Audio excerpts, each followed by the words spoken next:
Okay, well, it's 11 a.m., so we can get started.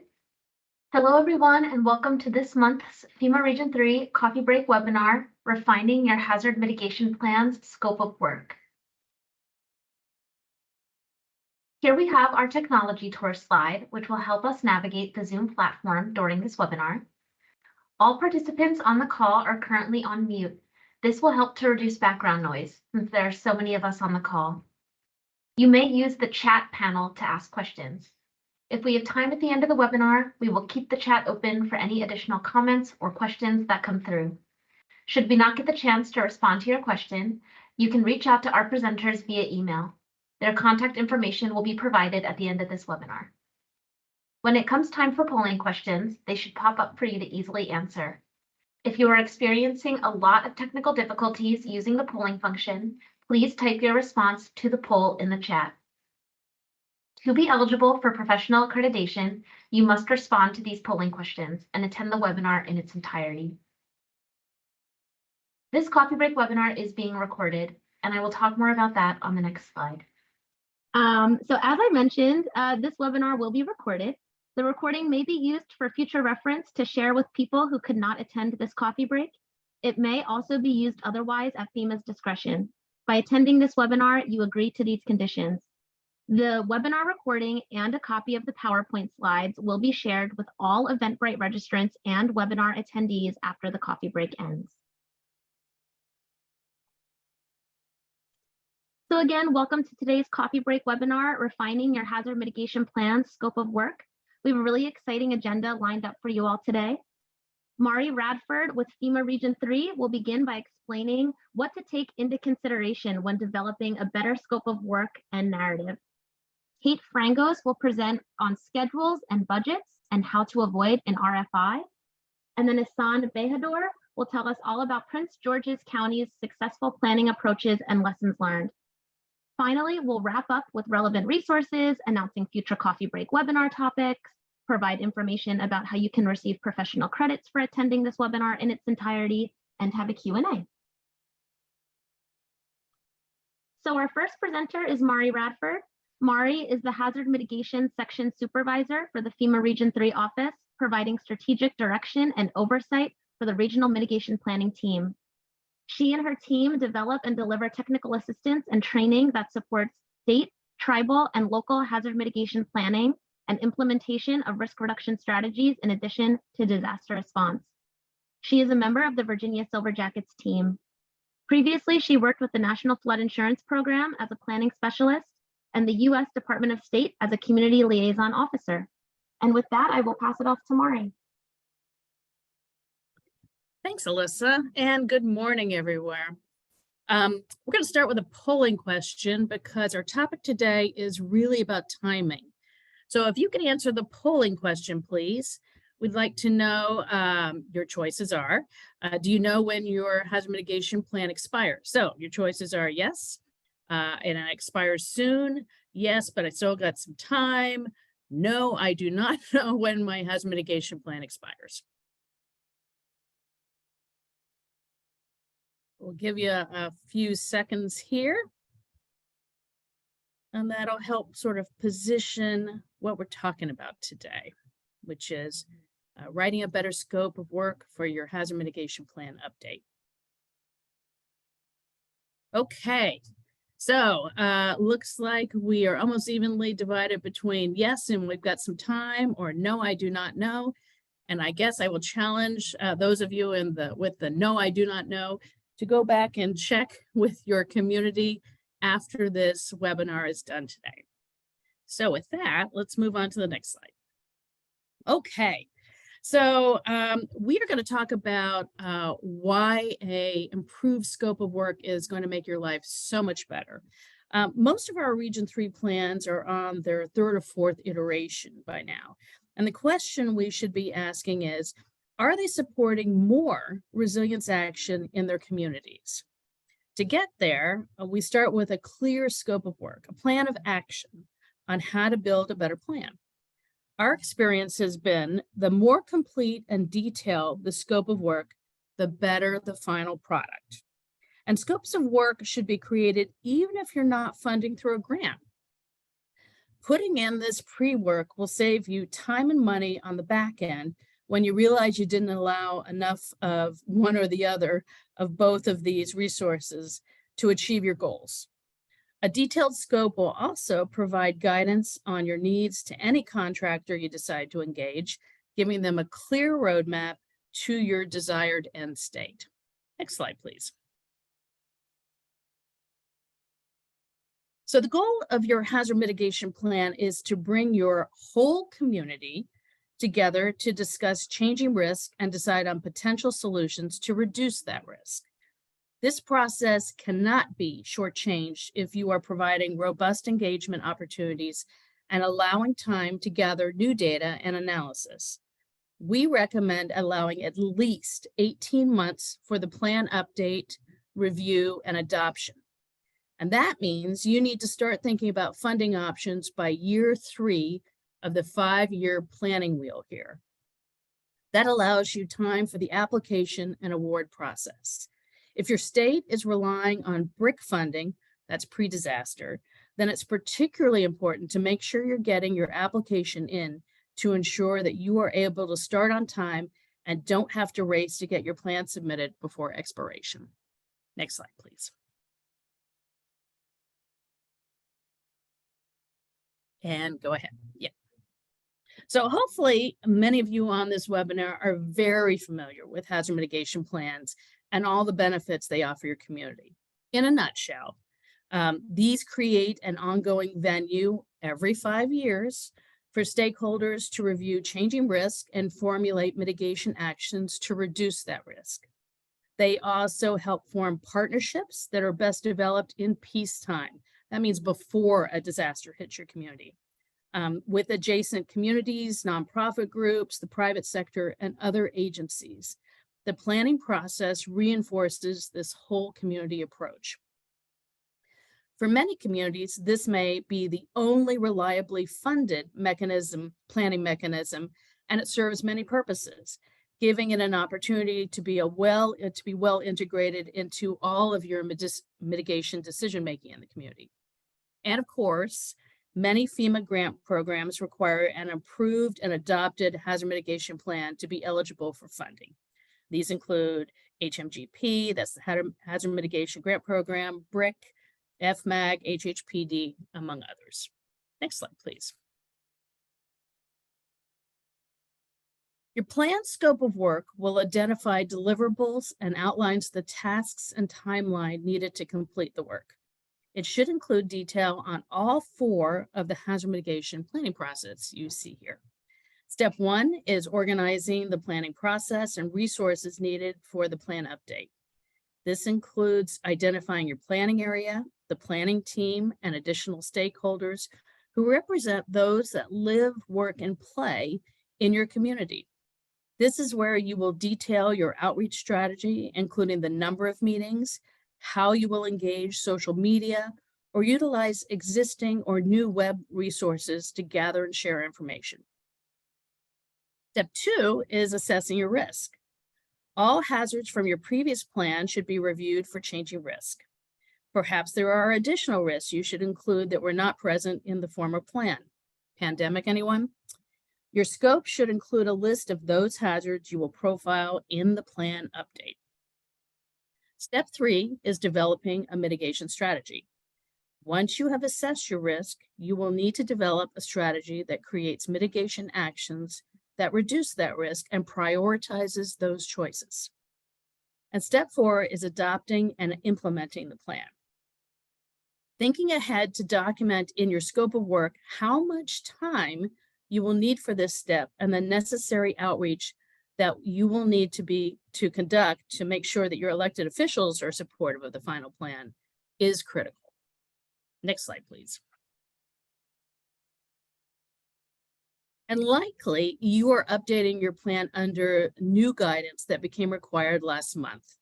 Making sure that you have built into your scope any additional time or data needed to meet these requirements will save you a lot of grief later on. Next slide, please.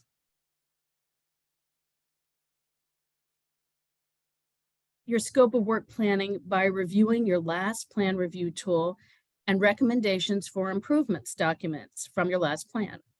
In addition to any new requirements in the updated guidance, you should look to these two resources for ideas on how to improve upon your last plan update.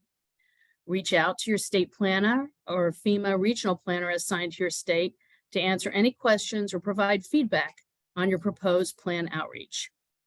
Both of these documents have recently been updated to reflect the new guidance and best practices. Next slide, please.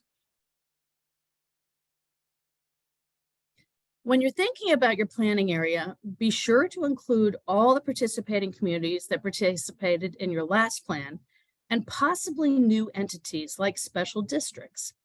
In Region 3, we have recently been seeing more of the latter, like water authorities and schools that want to be subrecipients for FEMA grants, but were not listed as a plan participant with the adoption requirement.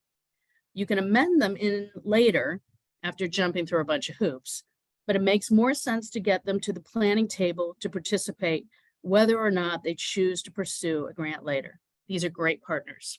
Next slide, please. There are two areas that typically take the most time and energy and money when you are updating your hazard mitigation plan. The first is the risk assessment. And the problem is you can't rush this step or you won't have good data to base your mitigation strategy and priorities from. As you're writing your scope and project narrative, be sure to ask these questions that you see in front of you and expand your planning team to include members who can help with the answers. If you have limited internal resources, like staff, consider a contractor to help with gathering and analyzing data.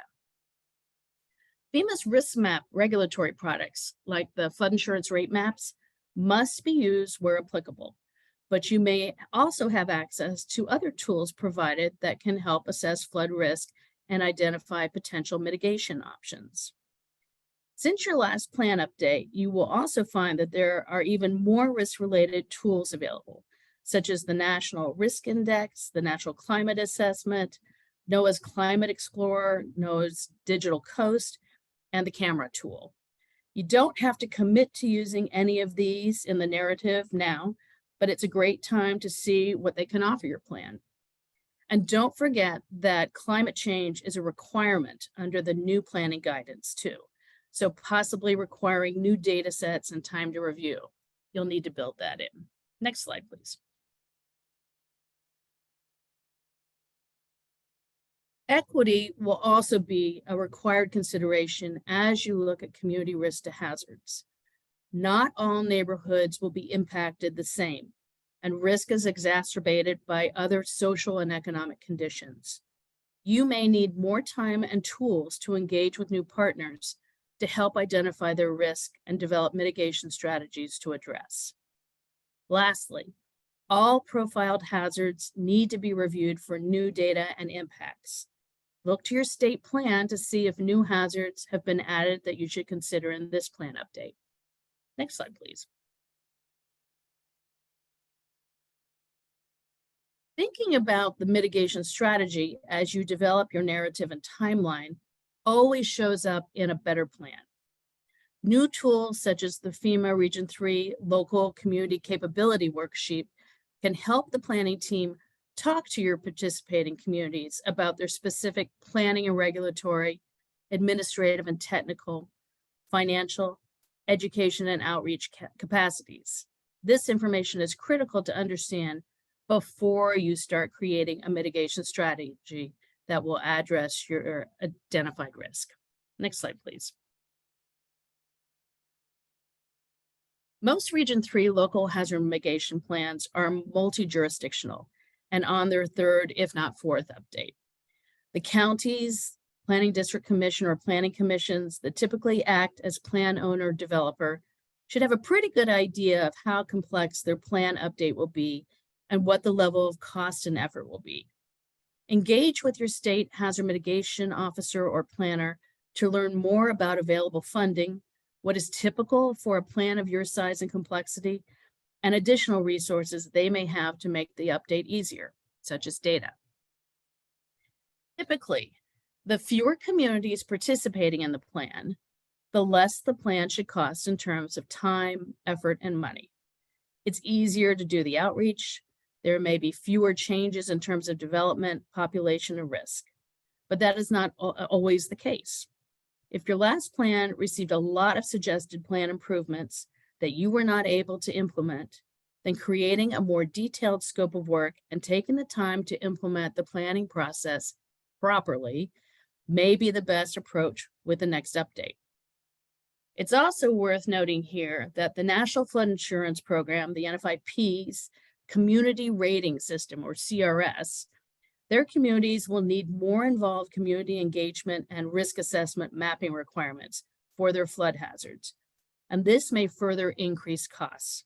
However, if you don't plan for their needs, you will almost surely leave points on the table that they could have used to advance their CRS class and discount on National Flood Insurance Program insurance. Next slide, please. I mentioned the risk assessment is one of the two planning elements that typically take more time and money. Well, outreach and engagement is the second. Our experience has been that if you don't clearly map out when, who, and how you will engage, it doesn't happen. And you end up with a plan that has a significant problem that you can't fix retroactively. You can't skip over and engaging your community and the stakeholders that represent the sectors that will help you pursue successful mitigation.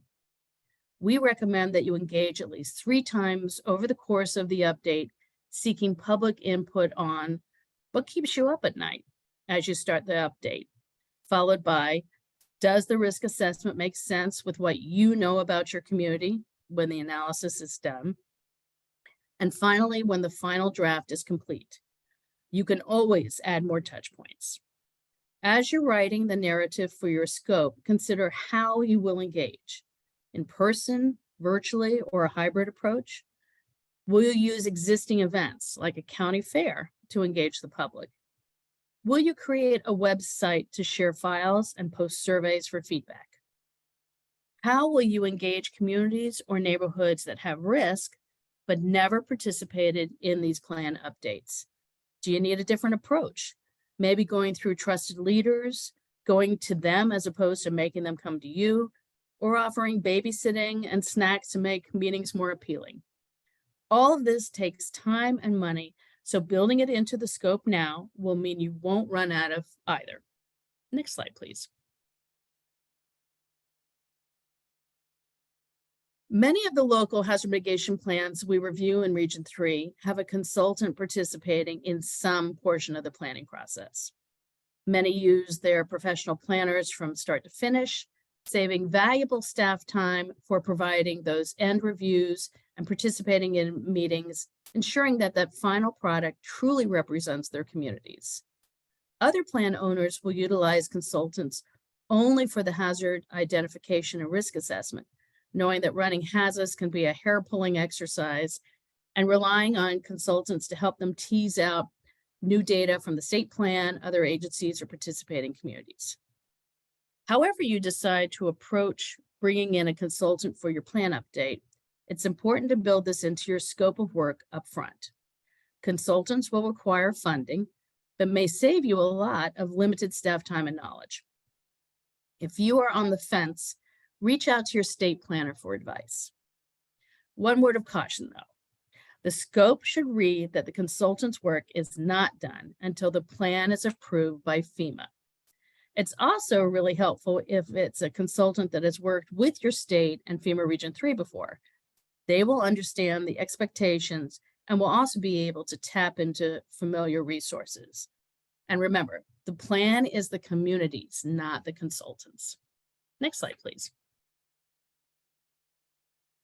We recommend that you include an executive summary as a deliverable in your scope as well. It's a great tool to share what's new about your plan update without asking your elected officials or public to read several hundred pages to get to the meat of it. Next slide, please. Your scope should clearly detail all deliverables, include a budget narrative that matches the work you plan to do and provides a reasonable timeline that ensures the work is done and allows for a few hiccups, such as a hurricane or losing a key staff member. Ideally, you will build in plenty of time for the review process at both the state, and usually there are around 30 days to turn around a plan, and FEMA, we require 45 days, and time to make any required edits before the plan is approved and can be adopted by your communities. And don't forget, you want your hazard mitigation plan, you don't want your hazard mitigation plan to expire before you get to this final step. Next slide. I'd now like to introduce my colleague, Kate Francos. She is a project officer and data analyst here at Region 3. Take it away, Kate. Oh, thank you, Mari. Next slide, please. So today I'm going to go over, now that Mari has gone so wonderfully through the scope of work, a little bit more of the boring nitty-gritty and trying to help you guys with respect to scheduling and budgeting.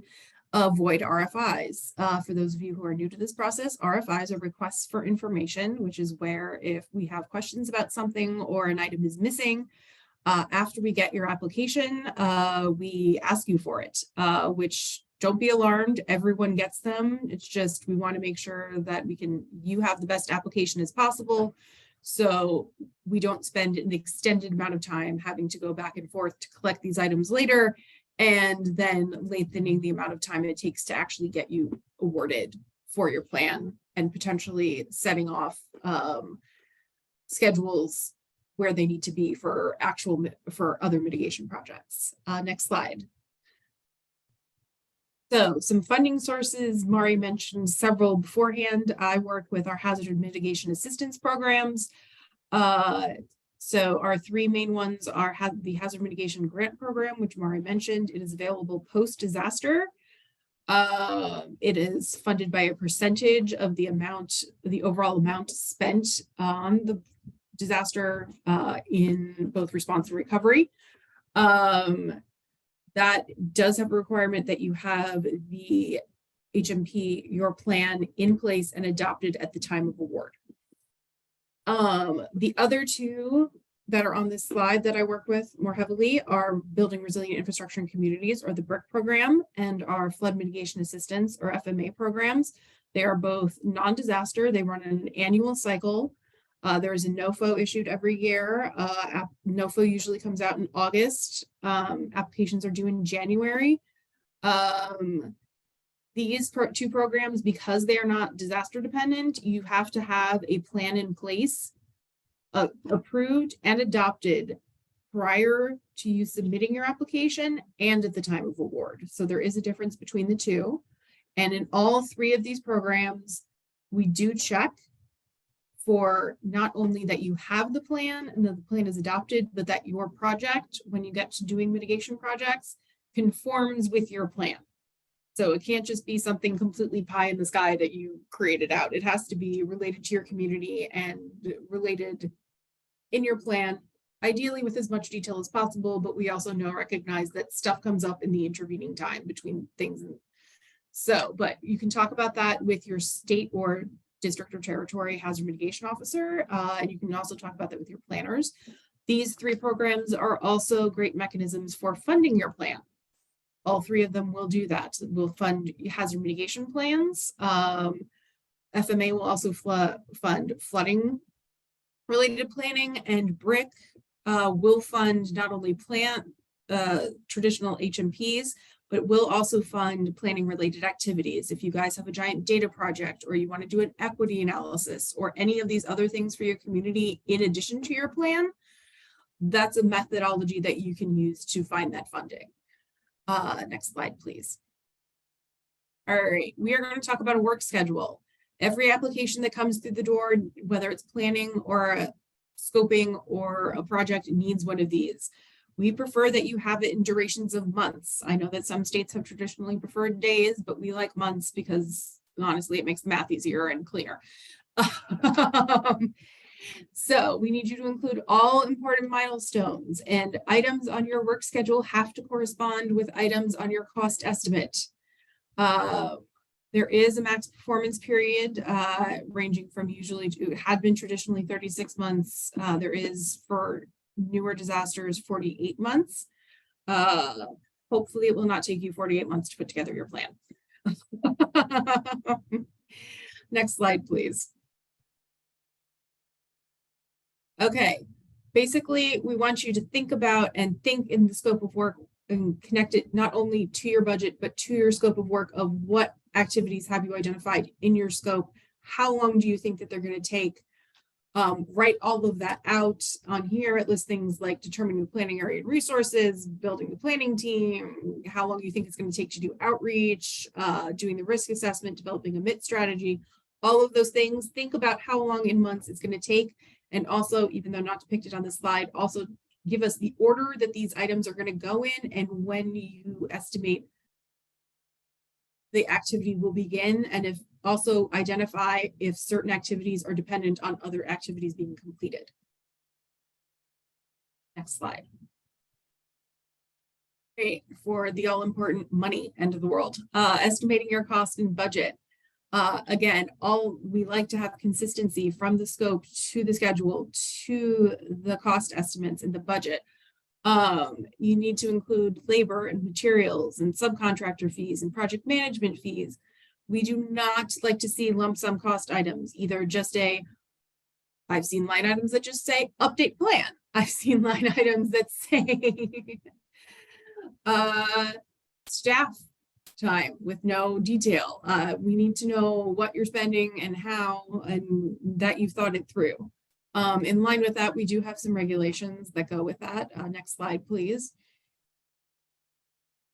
What you should think about when we'll get to the regulations in a minute, once you're developing your budget, think about, are you going to need mapping software or the use of mapping software? Are you going to need risk analysis software? Are you going to be hiring a contractor? How much personnel are you going to have? Or how much and how are you going to be doing your outreach and engagement? Is it going to be entirely in person? Is it going to be hybrid? These things cost different amounts of money and need different equipment or travel. Speaking of equipment and travel, project management fees. If you are in a community that has a component that is not predominantly English speaking, you are probably going to need translation services. Are you going to need at your outreach a translator for people who are hard of hearing? Mari mentioned before things like potentially babysitting, stuff like this. All of this needs to be built into your budget. Also, you need to include the match. So the match can be met in several ways. One can be straight up cash. Some can be, if your community is fortunate to have that, or can source it from another place, such as another non-federal grant. The match does need to be met with non-federal dollars, and almost all federal dollars maintain their federal identity. The only one that we have that consistently loses its federal identity is HUD's CDBG funds for community development block grants.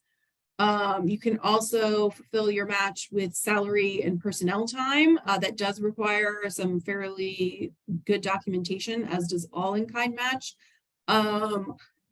For in-kind services and equipment, usually that's more applicable for actual mitigation projects, but it can work for a plan too. So next slide, please. This, I'm not going to go over in tremendous detail. This is more for your reference. There are costs that are allowable and costs that are unallowable in our guidance. Big ones that are unallowable is data that is available publicly for free. Any engineering design costs, any implementation costs for implementing your plan is not permitted in the planning budget. And anything that is part of another grant. We are very big on not permitting duplication of benefits. If we've paid for it somewhere else, you can't pay for it here. Next slide, please. Okay, we want you to think about your budget in two separate ways. This is the first one, which is a programmatic budget. This is what's going to line up mainly with your scope and your schedule of think about all of those tasks that you have put in there and how much it's going to cost to do those tasks. So How much do you think it's going to cost to do your risk assessment? How much do you think it's going to cost to do outreach? These are various things. We want you to put that all together and identify if there are pre-award costs. We also need you to throw that in there as well. Next slide, please. We also need you to, the second way to think about it is in line with the OMB guidelines of actually breaking things down. If you have a contractor, how much are you paying that contractor? Identify them. If you're buying equipment or you need to rent equipment or it's software, you need to identify those. Any supplies. If you are using staff time or staff travel, staff time needs to be broken out by the individual and based on how much time that they are actually doing it. Like in this example, if they are devoting a quarter of their time of a full-time employee, please break that out. You need to identify their fringe also. So any travel, anything like that. The contractor can be more of their contracted price, and we will happily give you guidance on that. Next slide, please. The third component of the budget, just so we have all the information that we need, pardon me, is we need a narrative. We need to know where you got these numbers and how they came about, and give us line item details. We need to know how you got this cost estimate. If you have bids or something like that to document it, please put that in. We need you to justify your costs. Please don't pull these numbers out of the clear blue sky. We understand that all budgets have a little bit of that to it, but please ground truth them. You can attach this as a separate document. And please, please, please, please, please, I know the last thing, and I know it sounds very simple, make sure your numbers match across all of your budget documentations and everywhere else in your application. This doesn't just apply to the budget, but also like the schedule and stuff like that. You'd be surprised, you're working on one doc, then you work on another one and you don't change it back on the original, and then everything gets uploaded. It gets very confusing. So it does lead to a significant number of RFIs. So just make sure you're consistent across all elements of your application. Next slide, please. So addressing the cost share requirement. Next slide. We need you to, at the time of application, identify where your non-federal share is coming from, including in-kind services. We need you to tell us where that money is coming from, how that match is coming in, how you're planning on meeting it, how much it is. If you are doing it in more than one source, we need you to break those out by line items. We also need commitment letters for each type of funding for the match. So if you are matching it through your department's budget, put that in there. If you are planning on matching it through staff time, we need a commitment letter for that as well. We need all of that pre-identified and letting us know what the source is to make sure that it is not a federal source. Next slide. And then this last slide is about providing additional required documentation. This is sort of the other nitty-gritty stuff that needs to be in there in addition to your fund commitment letters. You need assurances. We need a completed SF-424. We need all of the authorizations for whoever's going to be signing it and who is allowed to participate, who is the identified person on your end that's capable of speaking with us. This includes voluntary participation notices, but that is only relevant to certain mitigation projects. Next slide, please. And now I'm going to turn it back over to Mari for a second. Thank you, Kate. I'm going to introduce our next speaker, Hassan Bahadur. He is with the Prince George's County Office of Homeland Security, where he is an emergency management specialist. I'll just preface why we asked Hassan to come in and speak today was because in Region 3, whenever you finish your hazard mitigation plan, we have a technical assistance call that we host with your planning team to go over your experience and to hear what worked, what didn't work. And we got some great feedback from Prince George's County. And so we asked Hassan to come in and tell us a little bit more about what happened with his planning process. So I'm turning it over to you now. Thanks. Thank you for this opportunity to share our jurisdiction hazard mitigation planning experience. I'm so excited to share our experience regarding this plan updates. Next slide, please. As you can see in this slide, I have shown our planning timeline. We started this planning process with submission of a pre-grant application in 2020. Our project got awarded in July 2021, but we did not receive FEMA approval to start our project till April 2022. We had a kickoff meeting with the Maryland Department of Emergency Management in April to start our project, and our internal procurement process took longer than we expected because we should select one of the county approved contractor, and planning was not included in the contract of our selected contractor. We had to issue a new purchase order and renew our contract with the selected contractor, and it took longer. We officially started our project in September 2022, but our HMP was going to expire in November 2022, same year. So we had a short period of time to update our plan. And we started to do the risk assessment and outreach activities simultaneously to expedite the process. Eventually, in February 2023, we submitted our final draft to MDM and FEMA Region 3 and received the approvable pending adoption status from FEMA in March 2023. And right now, we are in the process of adoption. Next slide, please. We had some challenges for this planning process. So as I mentioned, our HMP was going to expire, and we had a couple of grant application under review, and the cost of planning has been increased since we submitted our grant application due to the inflation. And we had a limited time to update the plan to be eligible to apply for HMA grants and receive those grants.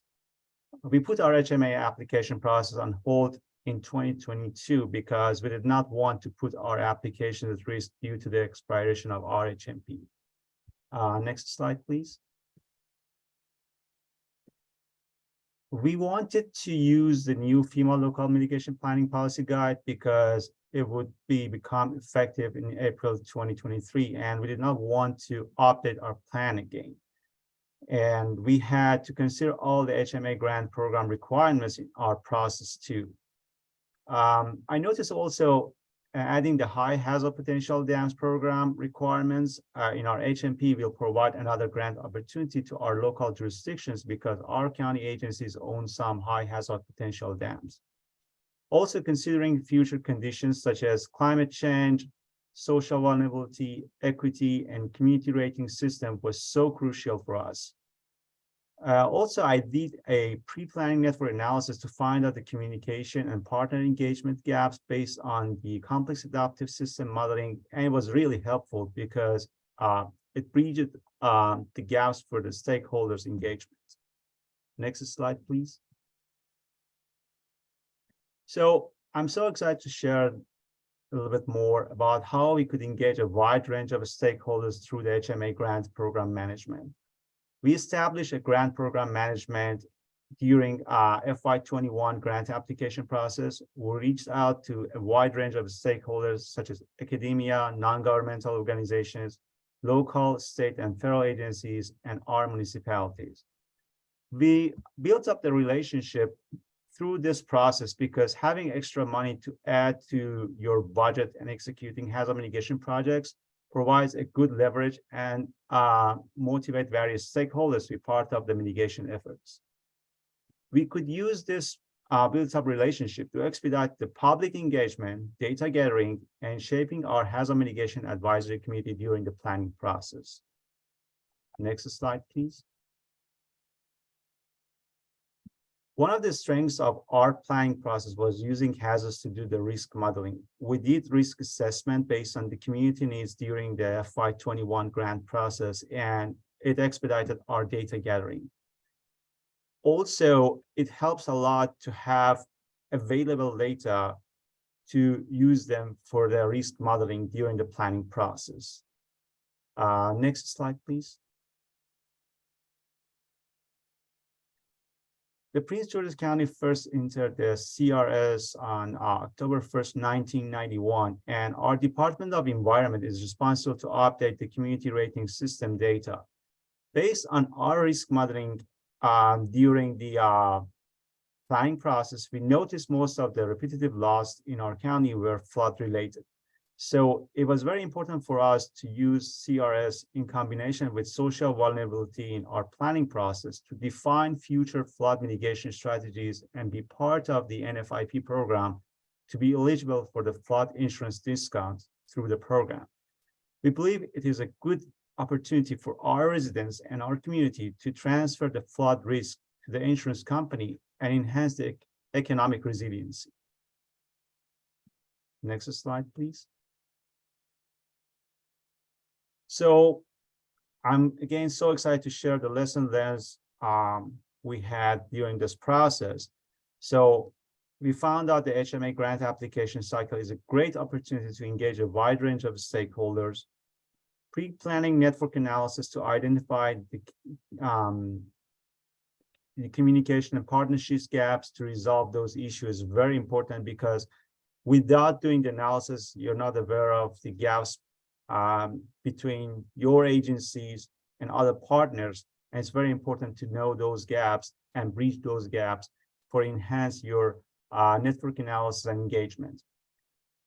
It is important to consider also social vulnerability and CRS to identify the best mitigation strategies and projects based on the community needs, because it's you don't know which community needs the best, like for example, projects for that specific community based on the social vulnerability and CRS, because our county was like flood related incidents was so high. So, and also some specific community, they were like socially vulnerable to some specific index. So we found out what was the best approach to define our future mitigation strategies and also implement those in our planning process. Also start the planning process at least 3 years prior to expiration date and consider the legal barriers to start your projects, because you could not start your project prior to the FEMA approval. And we should put our planning process on hold for at least 2 years, because there was some issue with the FEMA Go system, technical issue to release the funds, and we could not receive the funds. And after even we got awarded, we couldn't start the projects because FEMA hasn't approved our project to be started. So you should consider these barriers in your planning process, and it will be very helpful to you to do it in your pre-planning considerations and enhance your planning process to be more successful and expedite your process. Because most of the hazard mitigation planning update takes maybe 2 years, but we could do it in almost 6 months. Also, system thinking is very crucial, because to consider all the components of the planning environment would be very helpful to expedite the process. How to engage different stakeholders, what's your community needs, how you can implement different requirements based on the policy. It's very important. You should have a thinking, like system thinking in place to involve all those components to have a successful planning process. Thank you. Okay, we are ready for our second polling question. This can be multiple choice. We would like to know, what areas in your next planning scope do you plan to concentrate on? And we'll give you 30 seconds here to give us some more information.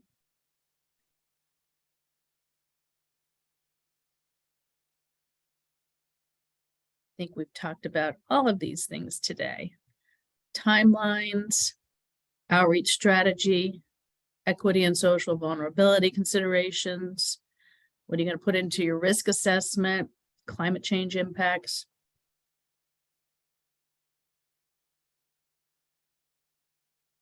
And it looks like we've got a sprinkling for everything, but certainly the most of all of the above, and that's great. I think one of the takeaways I'm hoping you get from this webinar today is, if your plan has been out there a little while, maybe you've been doing annual plan reviews, but maybe you haven't. It's time to pick that up again. Pick up your last plan review tool, look at the new guidance and figure out where you can do a better job in any of these areas. So next slide, please.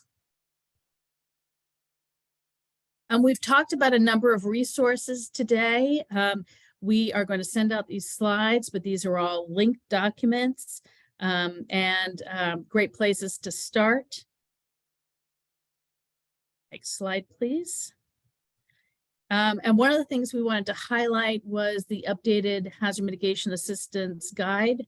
It came out recently and certainly is something you should be looking at in terms of requirements. Next slide, please. So we host coffee break webinars every other month. Is that right? Yeah, pretty much. And we have the next one coming up in July, and it is planning for climate change impacts. We have covered climate change a couple of times over the past 5-6 years, but every time there's more to share, new ways to look at it, and some great examples from our community. So I invite you to join us again in July.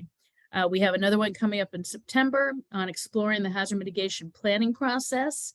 And then in November, conducting a risk assessment. So great opportunities, bring your planning team along for the ride or and share the link as much as you like. Next slide, please.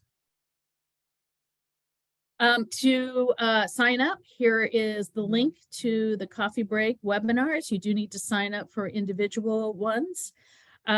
We also produce a quarterly Region 3 Resilience Report newsletter that highlights the best of what we're seeing in our 6 states. It also includes usually a spotlight on somebody doing interesting work, and it'll include links on sometimes open positions and other events going on. We also recommend that you may be interested in joining the Resilient Nation Partnership Network. They offer webinars, particularly looking at how to bring in new voices to the planning table, how to access different programs. It's a great resource. Next slide, please. Don't forget, you may be eligible for professional credits having joined us today. We do give credits through ASFPM and through the American Institute of Certified Planners. We will be sending you a participation certificate, and your participation in the polling is a critical piece of that. Next slide, please. So here's where you can contact any of us today. We are happy to answer any questions as well. Next slide, please. Okay, and if for any reason you want to engage more in terms of your planning process or talk to Kate about the scope, budget narratives and timelines, you can fill out this Region 3 FEMA request, technical assistance request form, and we'll get back in touch with you to help offer that. So with that, do we have any questions in the chat? We do, Mari. We have around 10 minutes left in the webinar, so I was hoping maybe we could get to some of these questions. We'll give it a try. So we have a question here. Do Storm Act loans require an active HMP?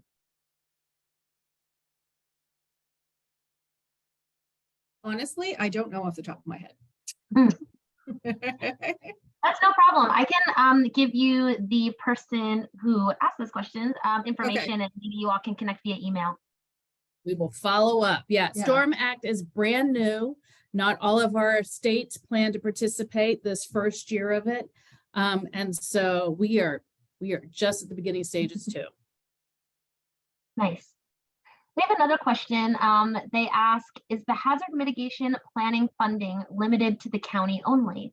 And then I guess the follow-up question is, do the community and city need to participate in the county plan to be eligible for funding, or are they eligible at all? Do you want to kick that off? I Kate? can. If you are a governmental entity, a municipality, a county, a tribe, a territory, if you're a school district, if you are a special district, you can do your own, whether you do your own plan, you are eligible for funding on your own. You can also participate in a multi-jurisdictional plan. So if all the towns in the county want to get together and do the plan that way to pool their resources and their time and their energy, a lot of our communities go that way. I know in West Virginia and Virginia, there are things called regional planning councils. They names of them vary slightly from location, where basically several counties are together and doing a plan together. There are a few places in Pennsylvania that do that as well. Pennsylvania and is a little interesting. I know we have some people from outside the region on the thing. Pennsylvania is a little interesting in that we do not have any unincorporated land. So we have a lot of municipalities, all of which are technically eligible, but that also means we have a lot of tiny little places, and it usually tends to work out better to group together. But there's probably in your location an organization that does some planning already. And if you've already had a plan done, I'm not going to tell you that you can't change it, but that has probably been done before. Mari has some thoughts next to me. I'm waving my hand here. So I would recommend you reach out to your state hazard mitigation officer, your SHMO, because all of our states have devised a plan on how to spend, limited planning funds and cover, the most communities. So in Region 3, we have almost all multi-jurisdictional plans, with the exception of just a few that are single jurisdiction plans. And that really helps, it helps with the partnership building. It helps with, capacity limitations on smaller communities. And it really helps, with sort of a regional approach to risk reduction. So go to your state hazard mitigation officer and find out their opinion on it. Yeah, also it potentially reduces the cost to your community as well significantly. By the way, one of my colleagues who is also in this webinar did just message me that yes, Storm Act does require an active and adopted HMP. So you can't let your plan expire if you hope to get access to storm funds. We've had several good projects over the years that have been declared ineligible because they don't have a plan. So we really don't like having to do that. Exactly. Okay, Alyssa, do we have any other questions? Yeah, we do. Here's a question. So do you have any specific guidance on how to incorporate and coordinate the FEMA hazard mitigation plan components with the county and or local comprehensive plan as mandated by the PA Municipal Planning Code? There are a variety of ways to do this. I would recommend that you sit down and you crosswalk them. Look for opportunities where they're talking about the same thing, or look for opportunities where they should be talking about the same thing and somehow that got missed out. Another piece of this is looking at the timing. So comprehensive plans aren't necessarily updated as often as hazard mitigation plans. So try and figure out when they're active and when you need to make sure that you have cross-pollination from each of your planning teams. Somebody who's engaged with a comprehensive plan, participating in your hazard mitigation plan, and a key person from your hazard mitigation planning team in getting involved in the comprehensive plan. And that'll help ensure that the two of them are speaking together. Great. This is a bit more of a comment than a question, but we had a comment. I would highly recommend including the high hazard potential dam requirements in your scope of work if you have high hazard potential dams. So that's something to think about too. Totally agree with that as well. I will say one of the challenges with that is the NOFO for HHPD has changed slightly each year. So it has gotten possibly a little broader, but I would use whatever is in the current NOFO, and you can always tweak your scope as you move forward if there's additional data that gets is required by it. It will save you a lot of headaches later on. Yeah, absolutely. Another more of a comment than a question, but just a suggestion not to forget to include management costs in your budget. The comment says that 5% of total costs of the grant can go towards management costs for managing the grant. That is true, and we encourage you to do that. We need you to break that out as a separate line item. Also, if you are planning on using staff time as part of your matching funds, make sure that those items are separated because you can't double dip. You can't use the management costs to pay for your staff time and then use that staff time that you paid for with management costs to meet your match. So it's just a matter of making sure those items are separated out and you're keeping appropriate documentation. Thanks, Kate. I think, Mari, those were all of our questions. We did have a suggestion to include health in July's climate change impacts webinar, and we really appreciate that suggestion. So thank you for that. But besides that, I think we are good on questions. I want to thank Kate and Ehsan for joining us today. We were really excited to sort of pool our ideas on how to create a better scope of work so that we get better hazard mitigation plans that really benefit you as a community. So thanks for joining us today, and we will look forward to having you join us in July on our next coffee break webinar. Have a great day.